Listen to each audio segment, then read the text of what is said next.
الحمد لله رب العالمين والعاقبة للمتقين ولا عدوان إلا على الظالمين وأشهد أن لا إله إلا الله وحده لا شريك له وأشهد أن محمدا عبده ورسوله أما بعد يقول الله تعالى في كلامه العظيم أعوذ بالله السميع العليم من الشيطان الرجيم يا أيها الذين آمنوا إذا تداينتم بدين إلى أجل مسمى فاكتبوه وليكتب بينكم كاتب بالعدل ولا يأب كاتب أن يكتب كما علمه الله فليكتب وليملل الذي عليه الحق سفيها أو ضعيفا وليملل الذي عليه الحق وليتق الله ربه ولا يبخس منه شيئا فإن كان الذي عليه الحق سفيها أو ضعيفا أو لا يستطيع أن يمل هو فليملل وليه بالعدل واستشهدوا شهيدين من رجالكم فإن لم يكونا رجلين فرجل وامرأتان ممن ترضون من الشهداء أن تضل إحداهما فتذكر إحداهما الأخرى ولا يأبى الشهداء إذا ما دعوا ولا تسأموا أن تكتبوه صغيرا أو كبيرا إلى أجله ذلكم أقسط عند الله وأقوم للشهادة وأدنى أن لا ترتابوا إلا أن تكون تجارة حاضرة تديرونها بينكم فليس عليكم جناح ألا تكتبوها وأشهدوا إذا تبايعتم ولا يضار كاتب ولا شهيد وإن تفعلوا فإنه فسوق بكم واتقوا الله ويعلمكم الله والله بكل شيء عليم سبحانك لا علم لنا إلا ما علمتنا إنك أنت العليم الحكيم. یہ آیت جو آپ کے سامنے ابھی اللہ کی توفیق سے تلاوت کی گئی پڑھی گئی، یہ آیت الدین کہلاتی ہے، آیت المداینہ کہلاتی ہے، دین والی آیت، قرض والی آیت کہلاتی ہے. اور جیسا کہ ذکر کیا گیا تھا، یہ قرآن کی سب سے لمبی آیت، قرآن کی سب سے لمبی آیت آیت الدین ہے، اور سب سے مختصر آیت جو سورہ المدثر کے اندر ہے، آیت نمبر 21 ثم نظر، صرف 5 حرف سے بنی ہوئی یہ آیت ہے.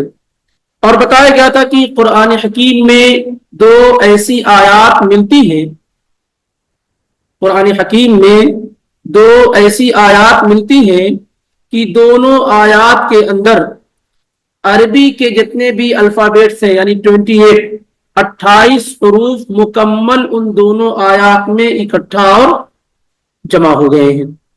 ایک آیت سورہ آل عمران کی آیت نمبر 154 ہے، ثم انزل علیکم من بعد الغم امنۃ نعاسا یغشی طائفۃ منکم، یہ آیت ہے. یہ ایک ہی آیت کے اندر پورے عربی کے الفابیٹس، تمام حروف جو 28 ہیں وہ سب اکٹھا اور جمع ہو گئے. اور دوسری جو آیت ہے وہ سورہ محمد کی آخری آیت، آیت نمبر 29، محمد الرسول اللہ والذین معہ اشداء علی الکفار، یہ دوسری آیت ہے جس میں عربی کے تمام حروف اکٹھا اور جمع ہو گئے. یہ بھی بتایا گیا تھا کہ یہ جو آیت ہے یا ایھا الذین آمنوا، بار بار اسے ریپیٹ کیا گیا ہے اور پھر کیا جا رہا ہے کہ جب قرآن میں یا ایھا الذین آمنوا آ جائے تو عبداللہ ابن مسعود رضی اللہ تعالی عنہ نے کہا فرعھا سمعک، اپنے کان کو اس کی طرف لگا دو، کیونکہ کوئی خیر ہے جس کا تمہیں حکم دیا جا رہا ہے یا شر ہے جس سے روکا جا رہا ہے. اور یہ بھی آ گیا ہمارے پاس کہ قرآن میں 89 مرتبہ 89 مرتبہ یا ایھا الذین آمنوا سے اللہ رب العالمین نے اہل ایمان کو مخاطب کیا ہے، جس میں سورہ بقرہ میں 11 مرتبہ ہے اور 10 مرتبہ گزر چکا ہے اور یہ آخری مرتبہ چل رہا ہے. یہ جو آیت ہے آیت نمبر 282 282 سورہ بقرہ کی، جو بھی اللہ کی توفیق سے پڑھی گئی، اس آیت کے اندر مسلمانوں کا جو مالی سسٹم اور نظام ہے اس کو بڑے ہی واضح انداز میں بیان کیا گیا ہے، کیونکہ اس سے پہلے کی آیات میں ربا، انفاق فی سبیل اللہ وغیرہ پر کے بارے میں آیات گزر چکی ہیں۔ اب یہاں سے مواساۃ الفقیر اور اسی یعنی جو فقیر ہیں، غریب ہیں، ان سے ہمدردی، ان سے بھائی چارگی وغیرہ کی بات کی جا رہی ہے۔ اور یہاں پر یہی اس دین کی خوبصورتی ہے، جو لوگ کہتے ہیں کہ یہ صرف عبادت کا دین ہے، بہت سارے لوگ دین اسلام پر اس طرح کا نقد اور کمنٹ پاس کرتے ہیں کہ یہ عبادت کا دین، اس میں بندوں کے تعلقات اللہ سے کیسے ہونے چاہیے وہ ذکر کیا گیا۔ کچھ لوگ اس سے ہٹ کر کے یہ کہتے ہیں کہ یہ صرف توحید والا دین ہے، اس میں اور کچھ دوسری بات نہیں کی جا رہی ہے۔ شاید وہ لوگ یا تو دین کو اچھی طریقے سے پڑھے نہ ہوں۔ پچھلے دنوں میں کئی آیات ہم پڑھ چکے ہیں اور آگے پڑھیں گے بھی، جس میں مکمل فائننس، لوگوں سے جو معاملات ہوتے ہیں، ہمارے لین دین ہوتے ہیں، خرید و فروخت ہوتی ہے، پورے اس سسٹم کو اللہ تعالیٰ نے کیا ہے قرآن حکیم میں بیان کیا، اور احادیث میں اگر ہم جائیں گے تو پوری ڈیٹیل اور تفصیلات کیا ہے موجود ہے۔ یعنی آپ دیکھیں کہ کہتے ہیں کہ یہ صرف عبادت کا دین ہے، یہاں پر معاملات اور مالی معاملات پر کئی آیات بلکہ کئی صفحات سورہ بقرہ ہی کے اندر کیا ہے موجود ہے۔ اس لیے اس طرح کا کمنٹ یا اس طرح کا نقد اسلام کے متعلق وہی لوگ کر سکتے ہیں جو حقیقت میں صرف سنی سنائی باتوں پر یقین کرتے ہوں اور خود آ کر کے کتاب و سنت کا مطالعہ نہ کرتے ہوں، ایسے ہی لوگ اس طرح کی گفتگو کر سکتے ہیں۔ اب یہاں پر دیکھیے، ظاہر ہے پوری دنیا کے اندر فساد کی ایک بہت بڑی جڑ مال آنا اور مال کا غلط استعمال ہونا۔ پوری دنیا کے اندر آپ دیکھیں گے تو آپس میں بھی جو اختلاف ہو رہا ہے، غیروں میں بھی جو اختلاف ہو رہا ہے، اس کی بڑی وجہ کیا ہے؟ آپ دیکھیں گے تو مالی یا لین دین میں صحیح طریقہ اختیار نہ کرنا ہے، اور ان چیزوں کو اللہ تعالیٰ نے یہاں بڑے ہی بہترین انداز میں بیان کیا۔ اللہ تعالیٰ نے کہا، یا ایھا الذین آمنوا اذا تداینتم بدین الی اجل مسمی فاکتبوہ۔ یا ایھا الذین آمنوا، اے وہ لوگوں جو ایمان لائے ہو، اے مومنوں، اے ایمان کا دعویٰ کرنے والے لوگوں، اذا تداینتم بدین، جب تم لوگ آپس میں ایک دوسرے کے ساتھ دین کا لین دین کرو، اصل میں اکثر جگہوں پر سمجھانے کے لیے اس کا ترجمہ کیا جاتا ہے جب آپس میں قرض کا لین دین کرو، حالانکہ دین اور قرض دونوں الگ الگ چیز ہے۔ قرض جو ہے وہ دین کی ایک شکل ہے، دین ایک بہت بڑی دنیا ہے، اس کا ایک پارٹ اور حصہ کیا ہے؟ قرض ہے۔ اس کا ایک پارٹ اور حصہ کیا ہے؟ قرض ہے، کیونکہ دین کے اندر بہت ساری چیزیں آپ دیکھتے، کسی سے بھی آپ کا کسی بھی طرح کا لین دین جو ہوتا ہے وہ سب دین کے حصے میں اور زمرے میں آتا ہے۔ مثال کے طور پر نکاح آپ کر رہے ہیں، مہر آپ بعد میں دیں گے، 2 مہینے کے بعد دیں گے، 4 مہینے کے بعد دیں گے، یہ دین ہے۔ اور یہ طے ہو جائے کہ یہ فلاں تاریخ کو ملے گا، فلاں وقت ملے گا۔ دین میں اجل متعین ہوتی ہے، مدت متعین ہوتی ہے، جبکہ قرض میں ایسا ضروری نہیں ہے۔ اسی لیے اس میں معاملہ بالکل واضح اور کھلا ہوا ہونا چاہیے۔ کسی بھی چیز کا آپس میں لین دین کرو تو ایک مدت تک کرو اور اس کو کیا ہے لکھ لو۔ جیسے مثال کے طور پر چند مثالیں دی جا رہی تاکہ آپ کو سمجھنے میں آسانی ہو۔ ایک آدمی اپنی گاڑی فروخت کر رہا ہے، بیچ رہا، اور اس نے کہا کہ یہ 10,000 ریال کی گاڑی ہے، لیکن میں 2 مہینے گاڑی چلاؤں گا، مجھ پر ایگزٹ لگا ہوا ہے، 2 مہینے کے بعد میں گاڑی آپ کو دوں گا۔ قیمت آپ پہلے دے رہے، لیکن گاڑی آپ کے ہینڈ اوور کیا ہے 2 مہینے کے بعد کی جائے گی۔ اب اس طرح کے معاملات کو کیا ہے لکھنا چاہیے اور گواہ بنا لینا چاہیے۔ اسی طریقے سے مہر کے متعلق کہ مہر متعین کی گئی ہے، اگر اس میں یہ ہو رہا ہے کہ نہیں ابھی نہیں دینا ہے بعد میں دینا ہے، تو اس طرح کی تمام چیزوں پر گواہ ہو جائیں اور اسے کیا ہے لکھ لی جائے۔ کبھی ایسا ہوتا ہے کہ بعض اماؤنٹ آپ دے دیتے ہیں اور بعض کیا ہے آپ یہ کہتے ہیں بعد میں دیں گے، تو اس طرح کی تمام چیزیں کب آپ دیں گے یہ متعین ہونا چاہیے، اور اسی طریقے سے اسے کیا ہے لکھ لیا جائے اور اس پر گواہ وغیرہ کیا ہے بنا لیے جائیں۔ تو دین کے اندر کئی طرح کی چیزیں کیا ہے شامل ہوتی ہیں، کئی طرح کی چیزیں کیا ہے، جتنے بھی ہمارے عام طور سے لین دین ہیں وہ کسی نہ کسی طریقے سے اس میں کیا ہے شامل ہو جاتے ہیں۔ آپ مثال کے طور پر مکان لے رہے ہیں اجرت پر، کرائے پر، رینٹ پر، یہ بھی دین کی ایک شکل ہے، یہ لکھا پڑھی کے ساتھ ہونا چاہیے کہ آپ نے یہ 6 مہینے کے لیے رینٹ پر یہ مکان لیا اور اس کی قیمت آپ نے کیا ہے ادا کر دی ہے۔ ایک شکل یہ ہے کہ آپ نے قیمت ادا کر دی ہے اور 6 مہینے کی قیمت آپ نے ادا کر دی ہے، یہ چیزیں کیا ہونی چاہیے لکھی ہوئی ہونی چاہیے، اور اسی طریقے سے اس پر گواہ بنا لینا چاہیے، اور مدت متعین پہلے اسی کی جا چکی ہے۔ اگر ایسا نہیں کیا گیا، نہ لکھا گیا نہ گواہ بنائے گئے، 6 مہینے کا آپ نے پیمنٹ کر دیا گھر کا، مکان مالک آ کے کہتا ہے گھر خالی کرو، آپ کے پاس کیا ہے مکان مالک آ کے کہتا ہے گھر خالی کرو، آپ کیا کر سکتے ہیں کیونکہ نہ لکھا گیا ہے نہ گواہ بنایا گیا ہے، کچھ بھی نہیں، کوئی ثبوت اور پروف نہیں ہے۔ تو اس طرح کی تمام چیزیں کیا ہے گواہوں کی موجودگی میں لکھا پڑھی کے ساتھ ہونی چاہیے۔ ابھی ایک معاملہ آتا ہے کہ کیا اس طرح کا لین دین کرتے وقت لکھنا یہ واجب اور ضروری ہے، گواہ بنانا واجب اور ضروری ہے؟ یعنی ایک آدمی کسی کو کوئی چیز دے رہا ہے یا قرض دے رہا ہے تو کیا اس پر ضروری ہے کہ گواہ بنا لیا جائے؟ اس سلسلے میں علماء کا اختلاف ہے۔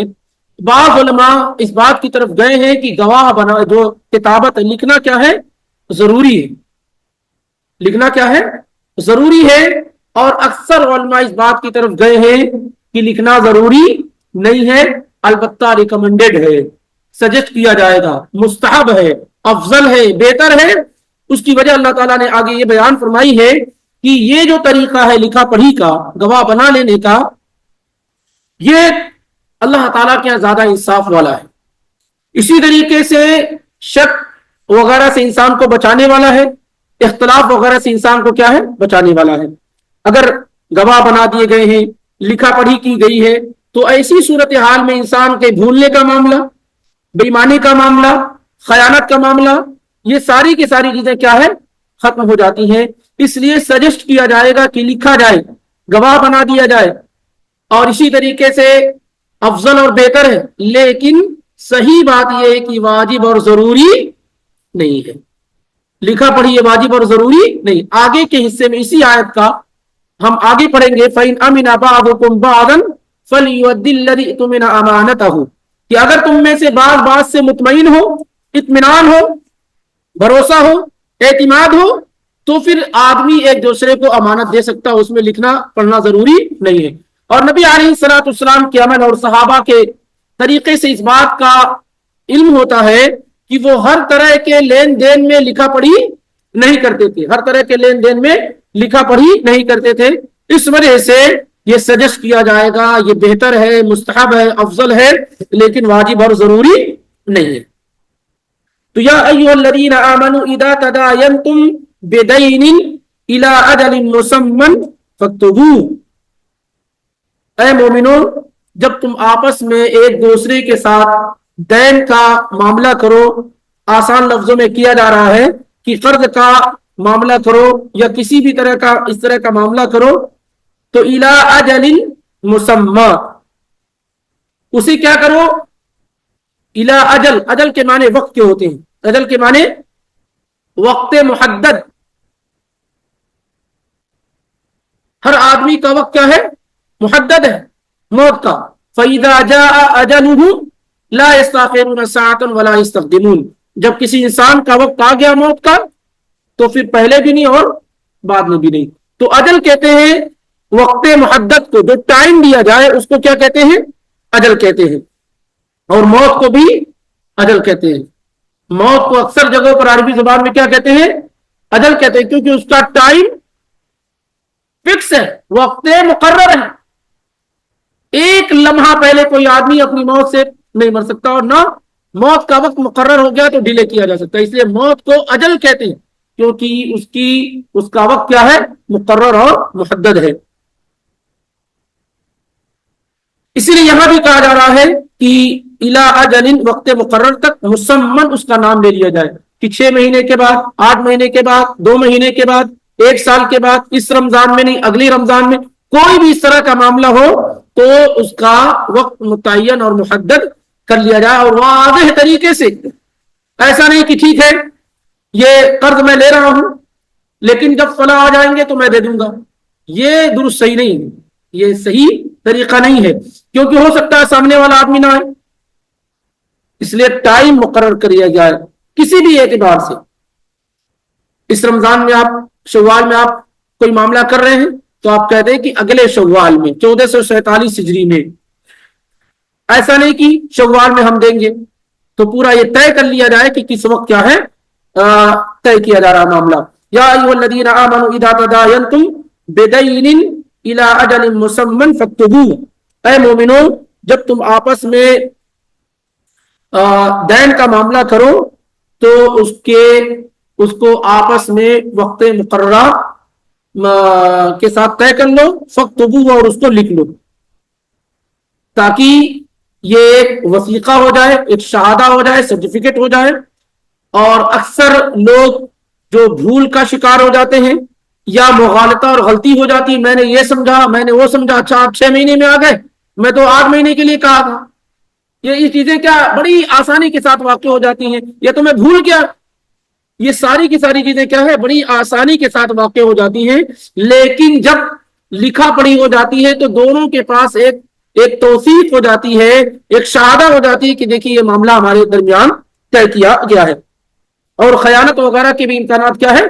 ختم ہو جاتے ہیں. خاص طور سے ان لوگوں کے متعلق جو اللہ رب العالمین سے نہیں ڈرتے ہیں، تو بڑی آسانی کے ساتھ کیا ہے؟ وہ جھوٹ اور مکر و فریب کا راستہ اختیار کر سکتے ہیں. لیکن جب آدمی شریعت کے ان بتائے ہوئے ضابطے اور اصول پر کام کرتا ہے تو خیانت کرنے والوں کو بھی موقع نہیں مل پاتا ہے. تو یا ایھا الذین آمنوا اذا تداینتم بدین الی اجل مسمى فاکتبوہ، تو اس کو لکھ لو. وَلْيَكْتُبْ بَيْنَكُمْ كَاتِبٌ بِالْعَدْلِ، اور چاہیے کہ لکھے تمہارے درمیان لکھنے والا عدل کے ساتھ، اور چاہیے کہ تمہارے درمیان لکھنے والا عدل کے ساتھ لکھے. کیا مطلب ہے عدل کے ساتھ لکھنے کا؟ پہلے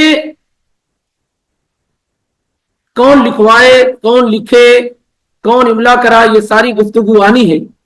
ایک آدمی کسی سے 1000 ریال لے رہا ہے، یا اس کی گاڑی 1 مہینہ چلانے کے لیے لے رہا ہے، یہ سب ہے، یہ ساری کی ساری چیزیں ہو سکتی ہیں. 1 مہینہ چلانے کے لیے گاڑی لے رہا ہے تو لکھے گا کون؟ گاڑی دینے والا، کار دینے والا، یا کار لینے والا جو لے رہا ہے 1 مہینے کے لیے؟ تو وہ آدمی لے گا جس کے ذمے حق ہوگا. کس کا حق ہے؟ جو لے رہا ہے، اس کے ذمے حق ہو گیا نا. آپ نے کسی 100 ریال لیا تو یہ 100 ریال آپ کے ذمے، اس کا حق ہو گیا. آپ نے کسی کی گاڑی لی تو آپ کے ذمے حق ہو گیا. اس لیے آپ جو لے رہا ہے شخص، جو مدین کہلاتا ہے عربی زبان میں، لینے والا، مقروض، قرض طلب کرنے والا، یہ شخص کیا کرے گا؟ یہ لکھوانے کا کام کرے گا. یہ شخص کیا ہے؟ یہ لکھوانے کا کام کرے گا. تو اللہ تعالیٰ نے کہا کہ وَلْيَكْتُبْ بَيْنَكُمْ كَاتِبٌ بِالْعَدْلِ، اور چاہیے کہ تمہارے درمیان لکھنے والا عدل کے ساتھ، انصاف کے ساتھ لکھے. یعنی ایسا نہ ہو کہ ایسا آدمی لے لیا جائے لکھوانے کے لیے جو عادل نہ ہو، الٹا سیدھا لکھنے والا ہو، زیادتی کرنے والا ہو، ظلم کرنے والا ہو، پیسوں کے ساتھ بک جانے والا ہو. ایسا آدمی نہ ہو، بلکہ ایسے آدمی کو لایا جائے جو عدل کے ساتھ لکھے. لکھوانے والا کہتا ہے کہ میں نے فلاں سے 1000 لیا، لکھنے والا کہتا ہے کہ لکھتا کیا ہے 900 لیا، یا 1000 کی جگہ پہ 1200 کہہ دیتا ہے. تو نہ کمی کرنے والا ہو، نہ زیادتی کرنے والا ہو، نہ اس کی کیفیت کو بدلنے والا ہو. میں فلاں سے 1 مہینے کے لیے کار چلانے کے لیے لے رہا ہوں، ماڈل اس کا یہ ہے، کار کا نام یہ ہے، ٹھیک ہے، لیکن لکھنے والا کیا کرتا ہے؟ دوسرا کوئی نام لکھ دیتا ہے، دوسرا کوئی ماڈل لکھ دیتا ہے، جو تفصیلات میں، کمیت میں، عدد میں کمی کرنے والا.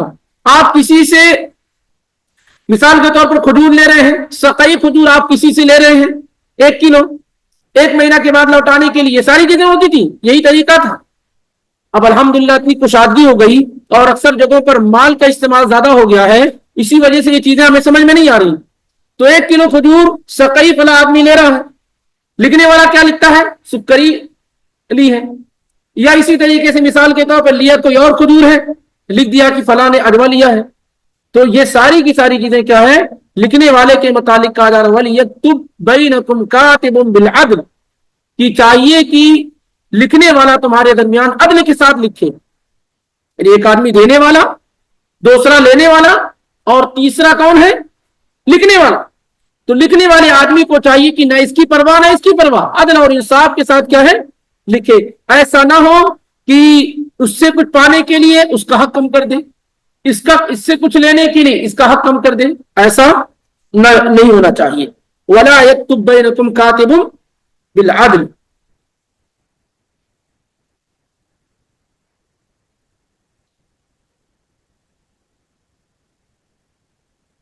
اس کے بعد اللہ تعالیٰ نے کہا کیونکہ دین جو ہے وہ 3 قسم میں تقسیم ہوتا ہے. ایک تو یہ کہ جس کی مدت متعین ہو، اور مؤجل بے اجل مسمى، بتایا گیا ہو کہ 6 مہینے کے بعد ہم دیں گے. ایک شکل یہ ہے. دوسری یہ کہ آپ نے لیا ہو لیکن کوئی مدت متعین ہی نہیں کی گئی ہے.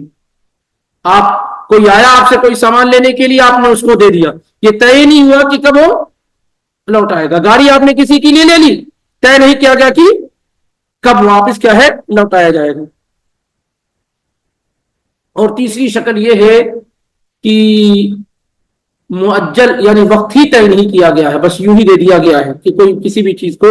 دونوں میں تھوڑا یہ فرق ہو رہا ہے کہ ایک چیز تو یہ طے ہے کہ لوٹانا ہے شوال کے مہینے میں یا رمضان کے مہینے میں یا فلاں مہینے میں، لیکن کس سن میں اس کو بالکل واضح نہیں کیا گیا. اور دوسرا یہ کہ بالکل آزاد اور فری چھوڑ دیا گیا ہے. اللہ تعالیٰ نے کہا یا ایھا الذین آمنوا اذا تداینتم بدین الی اجل مسمى فاکتبوه وليكتب بینکم کاتب بالعدل ولا یأبى کاتب ان یکتب. اور اللہ تعالیٰ نے کہا کہ نہ انکار کرے، آبا یا آبا کے معنی انکار کرنے کے، ولا یأبى اور نہ انکار کرے، کاتب کوئی بھی لکھنے والا، ان یکتبا کہ وہ لکھے. کوئی لکھنے والا لکھنے سے انکار نہ کرے. کیونکہ کبھی کبھار کیا ہوتا ہے کہ دونوں میں سے کوئی لکھنے والا نہیں ہے، کوئی جاننے والا نہیں ہے. خاص طور سے زمانے قدیم میں ہر آدمی کو لکھنا نہیں آتا تھا، ہر آدمی کو پڑھنا نہیں آتا تھا. اب جو آپ دیکھ رہے ہیں جو صورتحال پہلے ایسے نہیں تھی. پورا گاؤں اور علاقے میں چند ہی لوگ تھے جو لکھنا اور پڑھنا جانتے تھے. اب آج ہے نا کہ ہر آدمی لکھ لے رہا ہے، ہر آدمی کیا ہے پڑھ لے رہا ہے، وہ بھی وہ مخصوص جگہوں پر، ایسا نہیں کہ ہر جگہ. تو ایسی صورت پہلے نہیں تھی. ولا یأبى کاتب ان یکتب اور نہ انکار کرے کوئی لکھنے والا لکھنے سے. کما علمہ اللہ جیسا کہ اللہ تعالیٰ نے اسے سکھایا ہے. یہ اللہ تعالیٰ کی نعمت ہے، اللہ نے اسے سکھایا تو اسے لکھنا آیا ہے. اس لیے اگر اس کو لکھنے کے لیے طلب کیا جائے، بلایا جائے، تو وہ اس سے کیا ہے انکار نہ کرے، وہ اس سے انکار نہ کرتے. جیسے 2 آدمی کا معاملہ ہو رہا ہے، اب آپ کو طلب کر لیا گیا بھائی آئیے ہمارے درمیان عدل و انصاف کے ساتھ لکھ دیجیے. نہیں میرے پاس وقت نہیں، مجھے کیا ملنے والا ہے، کیا فائدہ میرا ہونے والا ہے. عام طور سے لوگ ایسا کہہ کر کے کیا ہے انکار کر سکتے ہیں. تو اللہ تعالیٰ نے کہا ولا یأبى کاتب ان یکتب، اور کوئی بھی لکھنے والا لکھنے سے انکار نہ کرے، کیونکہ اس کو لکھنا خود سے نہیں آیا بلکہ اللہ تعالیٰ نے اسے سکھایا ہے. کما علمہ اللہ جیسا کہ اللہ تعالیٰ نے کیا ہے اسے سکھایا ہے. تو یہ اللہ کی ایک نعمت ہے جو اسے ملی ہوئی ہے، اور اس نعمت کی قدر یہ ہے کہ وہ اسے صحیح استعمال کرے. اور اللہ تعالیٰ حکم دے رہا ہے کہ لکھنے سے انکار نہیں کرنا چاہیے. اللہ تعالیٰ کا حکم ہے کہ لکھنے سے انکار نہ کیا جائے. ولا یأبى کاتب ان یکتب کما علمہ اللہ فلیکتب، اور نہ انکار کرے کوئی لکھنے والا شخص لکھنے سے جیسا کہ اللہ تعالیٰ نے اسے سکھایا فلیکتب، تو اسے چاہیے کہ وہ لکھے. وَلْيُمْلِلِ الَّذِي عَلَيْهِ الْحَقُّ وَلْيَتَّقِ اللَّهَ رَبَّهُ وَلَا يَبْخَسْ مِنْهُ شَيْئًا.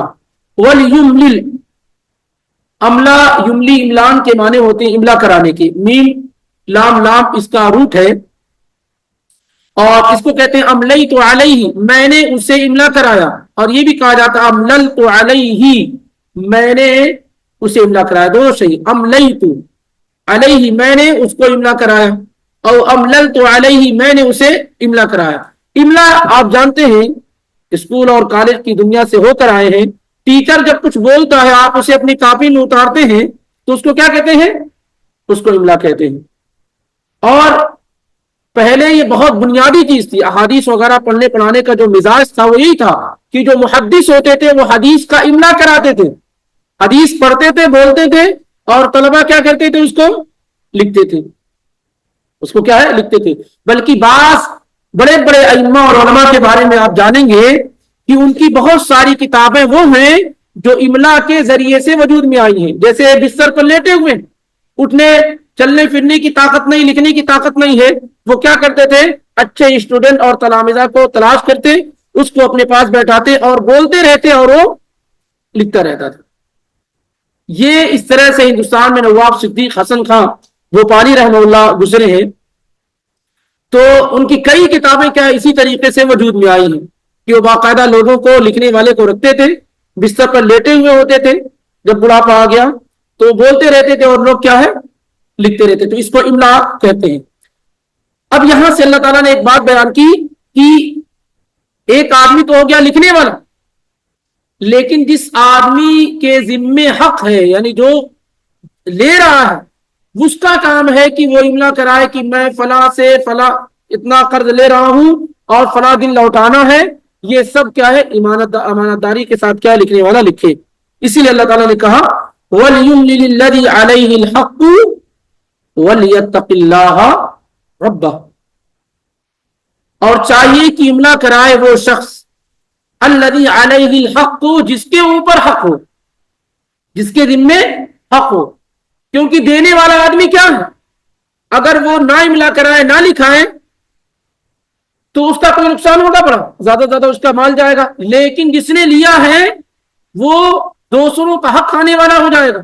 اس لیے کہا وَلْيُمْلِلِ الَّذِي عَلَيْهِ الْحَقُّ، اور چاہیے کہ املا کرائے وہ شخص جس کے ذمے حق ہے. وَلْيَتَّقِ اللَّهَ رَبَّهُ، اور چاہیے کہ وہ اللہ سے ڈرے. کون؟ لینے والا. چاہیے کہ وہ اللہ سے ڈرے، ربہ، جو اس کا پالنہار ہے. اگر آپ اس کی ترتیبات پر دھیان دیں گے، توجہ کریں گے، تو سبحان اللہ اس طرح کی باتیں معاملات کے معاملے میں کتنی اہم ہیں. کیونکہ جہاں اللہ کا ڈر اور خوف ختم ہو گیا، اس کے مراقبے کا احساس ختم ہو گیا، تو پھر وہاں آپ لوگوں کے حقوق میں کوتاہی اور کمی کرتے چلے جائیں گے. اسی لیے کہا اللہ تعالیٰ نے کہ وَلْيُمْلِلِ الَّذِي عَلَيْهِ الْحَقُّ، اور املا کرائے وہ شخص جس کے ذمے حق ہے. وَلْيَتَّقِ اللَّهَ رَبَّهُ، اور چاہیے کہ وہ اللہ سے ڈرے. اتنا ہی نہیں کہا ربہ، جو اس کا رب ہے، اس کا پالنہار ہے، اس کی دیکھ ریکھ کرنے والا ہے. اور چاہیے کہ وہ اللہ سے ڈرے جو اللہ اس کا کیا ہے؟ رب ہے، وہی کھلانے والا پلانے والا ہے. وَلَا يَبْخَسْ مِنْهُ شَيْئًا، بخسا اس کا روٹ آتا ہے باخاسین. وَلَا يَبْخَسْ مِنْهُ شَيْئًا، بخش کا مطلب اصل میں ہوتا ہے نقص کرنے کے، کمی کرنے کے. بخسن، کمی کرنا، کم سے کم قیمت پر کوئی چیز کیا ہے؟ فروخت کر دینا، بیچ دینا. اور عام طور سے یہ جو کمی کی جاتی ہے بخسن میں، یہ علی سبیل ظلم ہوتی ہے، یعنی ظلم کرتے ہوئے کسی چیز میں کیا ہے؟ کمی کر دینا. وَلَا يَبْخَسْ مِنْهُ شَيْئًا، اور نہ کمی کرے اس میں سے کچھ بھی، یعنی جو حق اس کے ذمے ہے، جو اس نے لیا ہے کسی سے، اس کو املا کراتے وقت کچھ بھی کمی نہ کرے. املا کرا رہا ہے، مثال کے طور پر بھی دی گئی ہے کہ حضور اس نے کچھ لیا ہے اور لکھا کچھ رہا ہے. اب اس کی کیفیت میں کمی ہو سکتی ہے. کیفیت میں کمی کیا ہو گئی؟ جیسے مثال کے طور پہ لیا ہے سقئی اور لکھوا رہا ہے سکری. کمیت میں کمی ہو سکتی ہے کہ لیا ہے 1 کلو لکھا رہا ہے اس سے کم ہے نا. تو اس طریقے سے اللہ تعالیٰ نے کہا وَلَا يَبْخَسْ مِنْهُ شَيْئًا، اور چاہیے کہ وہ اللہ سے ڈرے جو اس کا رب ہے اور اس میں سے کسی بھی طرح کی کمی نہ کرے، کسی بھی طرح کی کمی نہ کرے.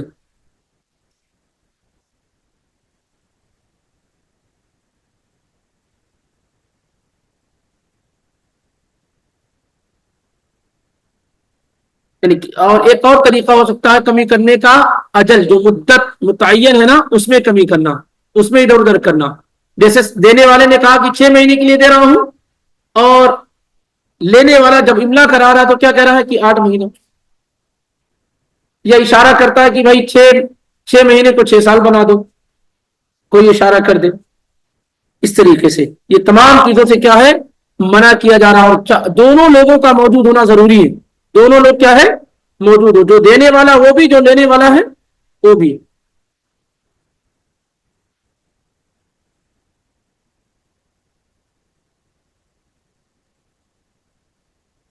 آگے اللہ تعالیٰ نے بیان کیا کہ وَلْيُمْلِلِ الَّذِي عَلَيْهِ الْحَقُّ وَلْيَتَّقِ اللَّهَ رَبَّهُ وَلَا يَبْخَسْ مِنْهُ شَيْئًا فَإِنْ كَانَ الَّذِي عَلَيْهِ الْحَقُّ سَفِيهًا أَوْ ضَعِيفًا أَوْ لَا يَسْتَطِيعُ أَن يُمِلَّ هُوَ فَلْيُمْلِلْ وَلِيُّهُ بِالْعَدْلِ.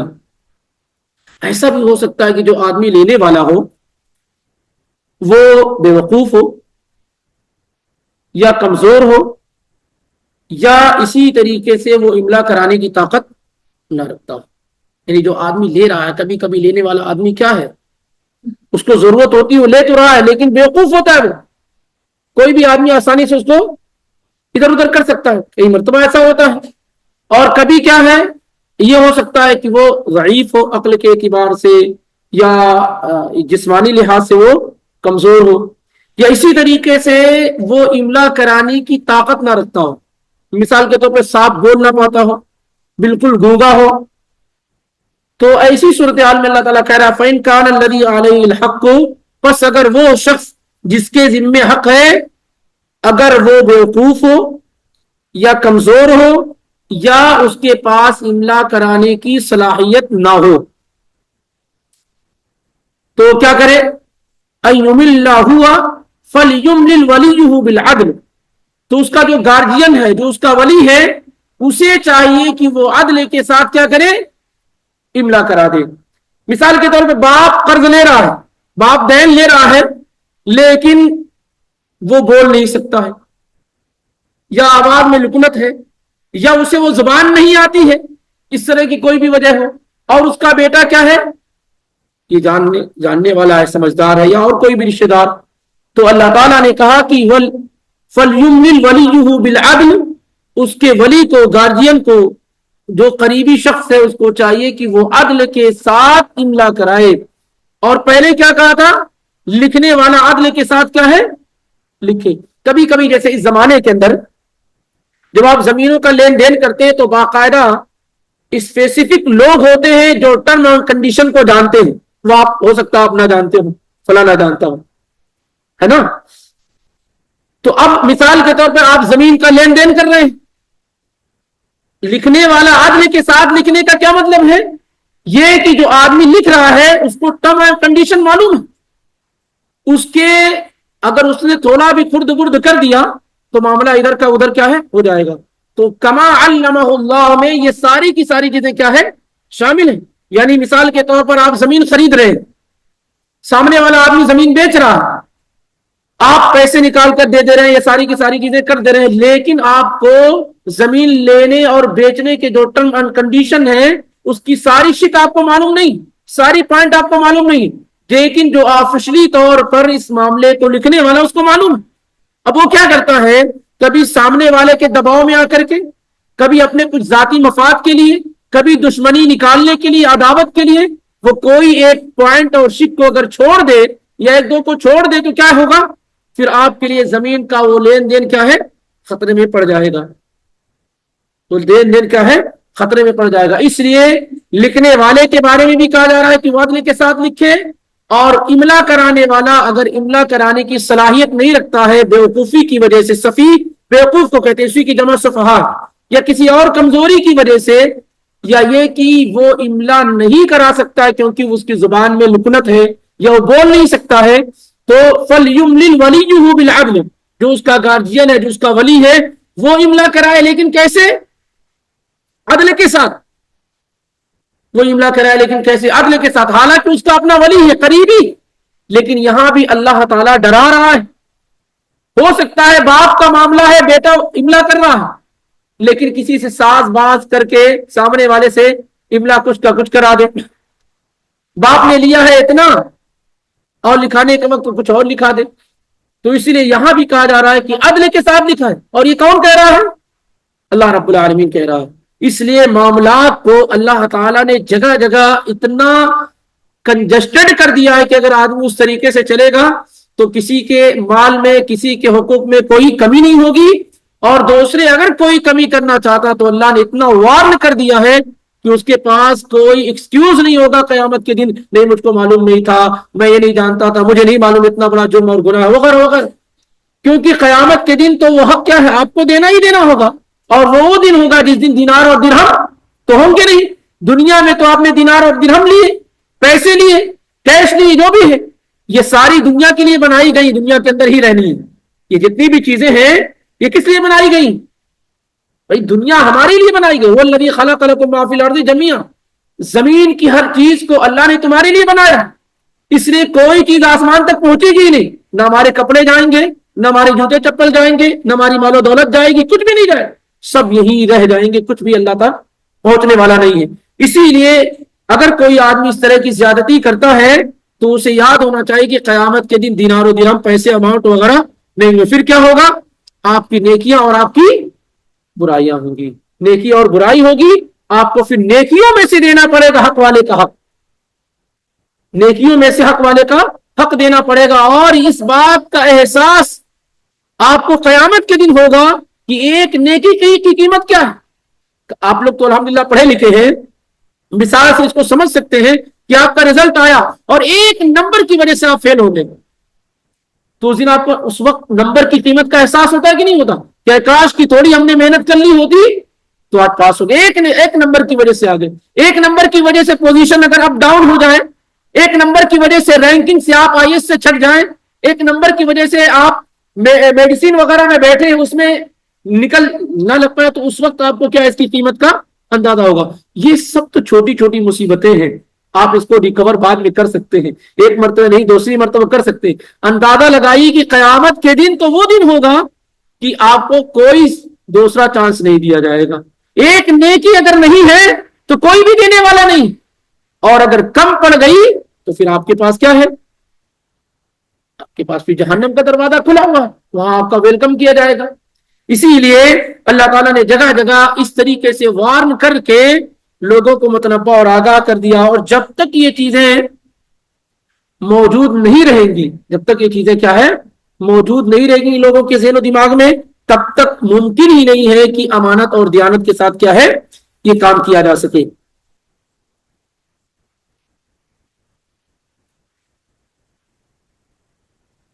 کتنی چیزیں گزر گئی. ایک گزرا یہ کہ لکھ لیا جائے، مدت متعین کر لی جائے، اور پھر یہ ہے کہ اس کی لکھنے کی کنڈیشن بیان کی جا رہی کہ لکھوائے کون، لکھے کون، املا کون کرائیے. اب تیسری بات اللہ تعالیٰ نے بیان فرمائی کہ یہ ایک تو ہو گیا لکھنا اور مدت کا متعین ہو جانا. اب اس پہ آپ اور معاملہ کرو تاکہ بالکل مضبوط ہو جائے. وہ کیا ہے؟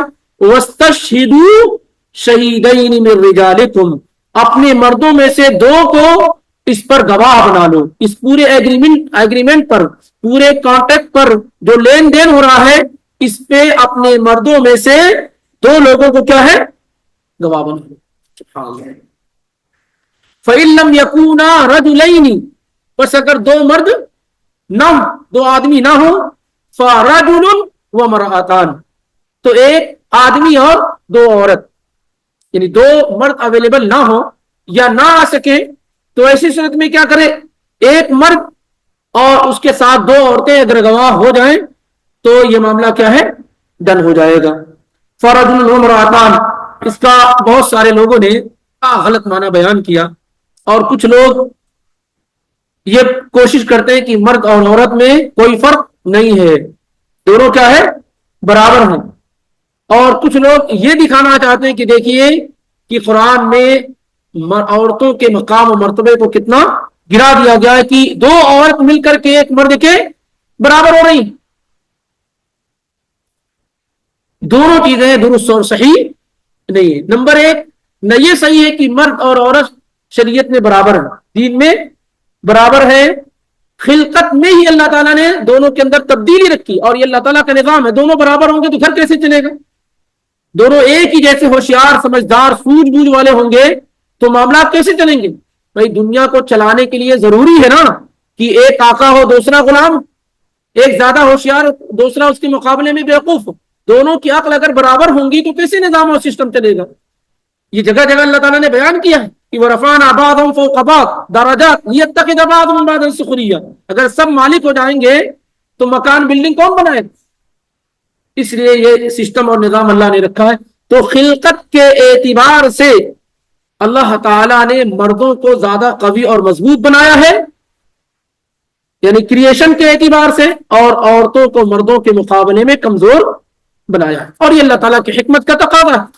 کچھ چیزیں اللہ تعالیٰ نے عورتوں میں مضبوط رکھی ہے اور کچھ چیزیں اللہ تعالیٰ نے کیا ہے، مردوں میں مضبوط رکھی ہے.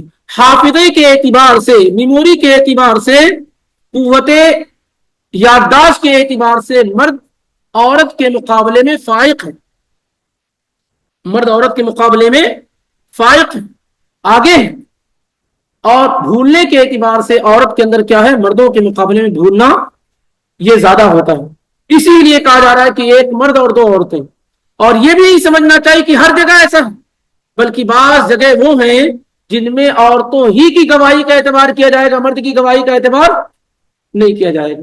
عورت ہی کی بات کا اعتبار کیا جائے گا، مرد کی بات کا اعتبار نہیں کیا. جیسے مثال کے طور پر شوہر یہ کہتا ہے کہ میں نے اپنی بیوی کو طلاق دیا جبکہ وہ حیض کی حالت میں نہیں تھی. بیوی یہ کہتی کہ مجھ کو جب انہوں نے طلاق دیا تو میں حیض میں تھی. تو کس کی بات مانی جائے گی؟ کس کی بات مانی جائے گی؟ عورت کی بات مانی جائے گی. تو اس طرح کے جو ان کے انٹرنل معاملات ہیں ان میں انہی کی گواہی کیا ہے، مانی جائے گی، قبول کی جائے گی. اور اسی طریقے سے دوسری بات یہ بیان کی جاتی ہے، جیسے کہ میں نے ذکر کیا، نہ تو برابری والی بات صحیح ہے اور نہ یہ کہنا کہ اللہ تعالیٰ نے عورت کو مردوں کے مقابلے میں کم کیا ہے، یہ کیا ہے، یہ بھی درست اور صحیح نہیں ہے، کیونکہ یہ اللہ تعالیٰ کی حکمت کا کیا ہے، تقاضا. ساری عورتیں برابر ہیں آپس میں، سارے مرد آپس میں برابر ہیں. اگر ایسی ہی بات کی جائے تو کیا ساری عورت ایک جیسی ہے؟ نہیں. تو اس کو بھی تو زیادتی کہا جائے گا. اگر اس معاملے کو زیادتی کہا جا رہا ہے کہ اللہ تعالیٰ نے مردوں کے مقابلے میں عورت کی گواہی کو، ایک مرد کی گواہی کو دو عورت کی گواہی کے برابر کیوں قرار دیا، اگر آپ کو یہاں لگتا ہے کہ یہ زیادتی ہے تو ایسے اگر دیکھا جائے تو خود عورت کے اپنے اندر، یعنی جو عورتوں کا سیکشن ہے وہیں پر ساری عورتیں کیا ہے، برابر نہیں. مردوں میں بھی اگر دیکھا جائے تو سارے برابر نہیں ہے. ہو سکتا ہے کہ کبھی 10 آدمی گواہی دیں اور کوئی ایک آدمی گواہی دے، لیکن برابر ایک آدمی 10 کو پر جو ہے بھاری ہو. جیسے مثال کے طور پر 10 لوگ گواہی دینے والے معروف اور مشہور ہوں کہ جھوٹے ہیں، مکار ہیں، خیانت کرنے والے ہیں، اور دوسری طرف 10 کے مقابلے میں ایک آدمی کیا ہے، اللہ سے ڈرنے والا ہے، تقوی اختیار کرنے والا ہو، اس طرح کی چیزوں ہو اس میں، تو اس آدمی کی بات کا زیادہ اعتبار کیا ہے، لوگوں کے ذہن دماغ میں ہوگا. بہرحال تو اللہ تعالیٰ نے کہا کہ اپنے مردوں میں سے 2 لوگوں کو گواہ بنا لو. اگر 2 مرد اویلیبل نہ ہو، فَإِن لَمْ يَكُونَا رَجُلَيْنِ، اگر 2 مرد حاضر نہ ہو، فَرَجُلٌ وَامْرَأَتَانِ، تو ایک مرد اور 2 عورتیں. مِمَّن تَرْضَوْنَ مِنَ الشُّهَدَاءِ، یہ بھی بڑی اہم بات ہے. ایسا نہیں کہ کسی کو بھی مارکیٹ سے لے آؤ گواہ بنا لو. کہا مِمَّن تَرْضَوْنَ مِنَ الشُّهَدَاءِ، ان لوگوں کو گواہ بناؤ جن کی گواہی سے تم لوگ کیا ہے، جن گواہوں سے تم سارے لوگ مطمئن ہو، یعنی لینے والا بھی اور دینے والا بھی. ایسے آدمی کو درمیان ملا کے گواہ بنا جائے جس سے دونوں لوگ کیا ہے، مطمئن ہو. ممن ترضون، اس شخص سے کہ تم لوگ راضی ہو ان گواہوں سے جن کو گواہ بنایا جا رہا ہے. یعنی ایسا اگر ہو کہ ایک آدمی لایا گیا، دینے والا راضی ہے لیکن لینے والا اس گواہ پر راضی نہیں، تو یہ مناسب نہیں. یا لینے والا راضی ہے دینے والا راضی نہیں تو اس کو اعتبار نہیں ہوگا. دونوں جس پر کیا ہے رضامند ہو. اب جو عزت اللہ تعالیٰ نے بیان کی کہ دو عورتیں کیوں, کہا ان تضل احداہما فتذکر احداہما الاخری, اگر کوئی ایک عورت بھول جائے تو دوسری اس کو کیا ہے یاد دلا دے. اس کا مطلب یہ ہے کہ اللہ تعالیٰ نے جو پیدا کرنے والے وہی عقل دینے والا ہے, وہی یادداشت دینے والا, ہی بھلانے والا ہے. وہ یہ کہتا ہے کہ ان تضل احداہما فتذکر احداہما الاخری, کہ اگر ان میں سے کوئی ایک بھول جائے تو دوسری اس کو یاد دلا دے, ان میں سے ایک دوسرے کو کیا ہے یاد دلا دے.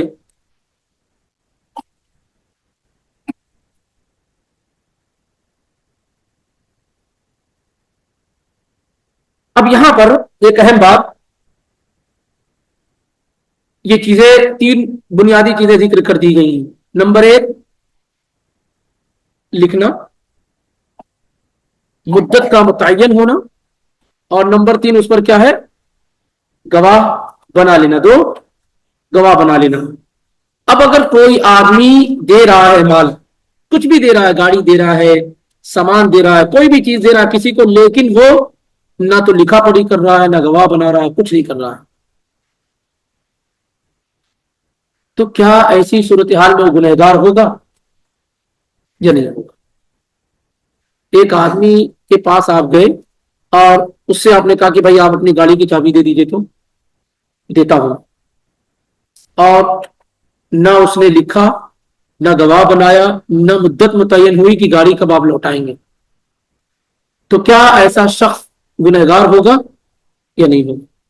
اس کا جواب یہ ہے کہ گنہگار نہیں ہوگا, کیونکہ یہ چیزیں کیا ہے مستحب ہے, افضل اور بہتر ہے. لیکن اگر ایسا ہو جائے کہ جس نے گاڑی لی ہے وہ کہے میں نے آپ سے گاڑی نہیں لی, وہ انکار کر دے لینے والا, جس نے مال لیا ہے وہ کہے کہ میں نے لیا ہی نہیں,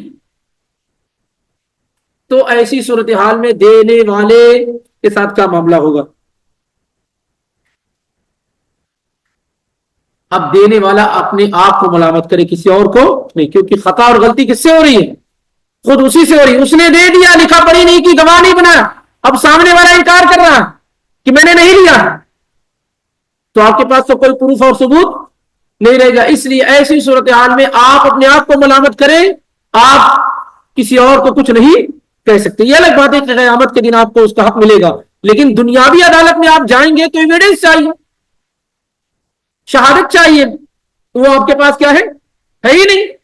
لیکن اس کا یہ مطلب نہیں کہ آپ کا حق دنیا میں تو چلا گیا, قیامت کے دن ملنا. اللہ کے نبی علیہ الصلوۃ والسلام بیان فرماتے ہیں, سلمہ کی روایت ہے کہ دو لوگ اللہ کے نبی صلی اللہ علیہ وسلم کے پاس آئے. اب ظاہر ہے جب کسی بھی چیز میں جھگڑا ہوتا ہے زمین وغیرہ میں, تو دونوں پارٹی کہتی ہے کہ میرا, یہ زمین میری ہے, وہ کہتا ہے میری, حالانکہ دونوں میں سے کسی ایک کی ہو سکتی ہے. تو اللہ کے نبی صلی اللہ علیہ وسلم فرماتے ہیں کہ دیکھو میں تمہاری طرح انسان ہوں, تم لوگ اپنا قضیہ, اپنا میٹر, اپنا معاملہ میرے پاس لے کر آتے ہو, وَإِنَّمَا أَقْضِي نَحْوَ مَا أَسْمَعُ, اور میں فیصلے اور ڈیسیژن کیسے کرتا ہوں؟ جو میں کچھ سنتا ہوں اسی بنیاد پر کیا ہے میں فیصلے کرتا ہوں. اور آپ نے کیا کہا, تم میں سے کوئی چرب زبان ہوتا ہے, کیا ہوتا ہے, اپنی بات کو اچھی طریقے سے پیش کر لے جاتا. تو اگر میں کسی کے حق میں فیصلہ کر دوں اور وہ اس کا حق نہیں ہے, فلا یاخذہ, تو اس کو نہ لے. دو لوگ آئے اور میں نے سامنے والے کے دلائل اور ایویڈنس کو سن کر کے اسی کے حق میں فیصلہ کر دیا, یہ دنیاوی عدالت کے اعتبار سے اس کے حق میں فیصلہ ہو گیا, کیونکہ مجھے ایویڈنس اور دلائل کی بنیاد پہ فیصلے کرنے. لیکن آپ نے کیا کہا, لینے والا آدمی جانتا ہے کہ میرا حق نہیں ہے, یہ میری زمین نہیں ہے, یہ میرا مال نہیں. آپ نے کہا فلا یاخذہ, وہ اس کو مت لے, کیونکہ میں اسے جہنم کا ٹکڑا دے رہا ہوں. کیا دے رہا ہوں میں؟ یعنی دنیاوی عدالت میں وہ تو پاس ہو گیا, لے لیا, لیکن حقیقت میں اس کے ہاتھ میں کیا آ رہا ہے, اس کے حق میں کیا آ رہا ہے, اس کے حصے میں کیا آ رہا ہے, یہ جہنم کے ٹکڑے آ رہے ہیں. سبحان اللہ. اللہ کے پیغمبر جو دنیا کے سب سے بڑے جج ہیں, وہ یہ فرماتے ہیں کہ تم میں سے لوگ اپنے معاملات کو میرے پاس لے کر آتے ہیں, اور کوئی تم میں سے یلحن بعضکم ببعض, اپنی بات کو بہترین انداز میں تیل پالش لگا کر کے پیش کرنے والا ہو، اور میں تو دلائل کی بنیاد پہ فیصلے کرنے ہیں. اگر میں کسی کے حق میں فیصلہ کر دوں اور اس کا حق نہ ہو تو اسے نہ لے، کیونکہ میں اسے جہنم کا ٹکڑا دے رہا ہوں. اسی لیے اگر کوئی آدمی کسی کو کچھ دیا، لکھا پڑھی نہیں ہے، مدت متعین نہیں ہے، گواہ نہیں بنایا ہے، اور سامنے والا آدمی دینے سے کیا کر رہا ہے؟ انکار کر رہا ہے، تو ایسی صورتحال میں کیا ہے؟ صرف اس کا اپنا قصور ہوگا. دنیاوی اعتبار سے قیامت کے دن اسے کیا ہے؟ یقینی طور پر ملے گا. اس سلسلے میں ایک روایت بھی ذکر کی جاتی ہے جس کو امام حاکم نے روایت 3181 میں، اور امام طحاوی نے شرح مشکل الاثار میں ذکر کیا 2530 میں، اور بعض علماء نے اس حدیث کو حسن اور بعض نے ضعیف قرار دیا. ان میں سے یہ ہے کہ 3 قسم کے لوگ وہ ہیں جو دعا کرتے ہیں لیکن ان کی دعا قبول نہیں کی جاتی ہے. جو دعا کرتے ہیں لیکن ان کی دعا قبول نہیں کی جاتی ہے. ایک وہ شخص جس کے ماتحت بدخلق عورت ہو، برے اخلاق والی عورت ہو، بیوی ہو، لیکن وہ اس کو طلاق نہ دے، تو ایسا آدمی شوہر اگر دعا کرتا ہے تو اس کی دعا قبول نہیں کی جاتی. وَرَجُلٌ كَانَ لَهُ عَلَى رَجُلٍ مَالٌ فَلَمْ يَشْهَدْ عَلَيْهِ، اور ایسا شخص جس کے ذمے مال ہو، یعنی جس نے کسی کو مال دیا ہو لیکن مال دیتے وقت وہ اس پر گواہ نہ بنائے. اور تیسرا وہ شخص جس نے کسی بیوقوف کو اپنا مال دے دیا ہو، کسی بیوقوف کو اپنا مال دے دیا ہو. مال ہر کسی کو نہیں دینا چاہیے. بہت سارے لوگ ہوتے ہیں بچوں کی محبت میں آپ نے اس کو بس اے ٹی ایم کارڈ دے دیا، جاؤ اس طریقے سے استعمال کرو، اور آپ کا وہ بچہ مال کا استعمال کیسے کرنا نہیں معلوم اسے. یہ بڑا جرم ہے، یہ اچھی چیز نہیں ہے. کبھی اسی طریقے سے مثال کے طور پر کوئی آدمی بیوی کو پورا دے دیا، مارکیٹ میں ڈال کر کے جاؤ جیسے چاہو ایسے کرو، یہ اچھی چیز نہیں ہے، کیونکہ بہت ساری جگہوں پر ان لوگوں کو کیسے تصرف کرنا اس کا علم کیا ہے؟ نہیں ہوتا. تو یہ 3 چیزیں بیان کر دی گئی ہیں. آگے اللہ تعالیٰ نے بیان کیا وَلَا يَأْبَ الشُّهَدَاءُ إِذَا مَا دُعُوا، اور جب گواہوں کو بلایا جائے گواہی دینے کے لیے تو وہ انکار نہ کریں. یعنی جب بلایا جائے کہ بھائی آپ گواہ بن جائیے تو وہ اس کا کیا ہے؟ انکار نہ کریں، چاہے وہ گواہی دینے کے لیے یا گواہ بننے کے لیے، دونوں شکل و صورت میں جب ان کو بلایا جائے کہ بھائی ہمارا معاملہ ہو رہا ہے تو آپ پر ہم دونوں راضی ہیں، آپ آئیے گواہی دے دیجئے یا گواہ بن جائیے، یا کبھی اس گواہ کو اتارنے کی ضرورت پیش آ رہی ہے گواہی دینے کی، تو ایسی تمام جگہوں پر کیا وہ انکار نہ کریں. انشاءاللہ باقی بات اس سلسلے میں آئندہ ہفتے میں آپ کے سامنے آئیں گے.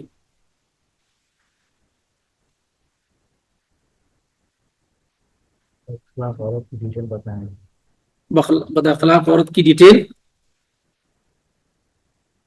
دیکھیے. اخلاق میں اخلاق ایک بہت جامع لفظ ہے جس میں کئی بڑی بڑی چیزیں آ جاتی ہیں، جیسے جھوٹ بولنا، پاک دامن نہ رہنا، بخیلی کرنا، بزدل ہونا ہے، اور کیا کہیں، اور بد کلامی کرنا، برے کلام کرنا.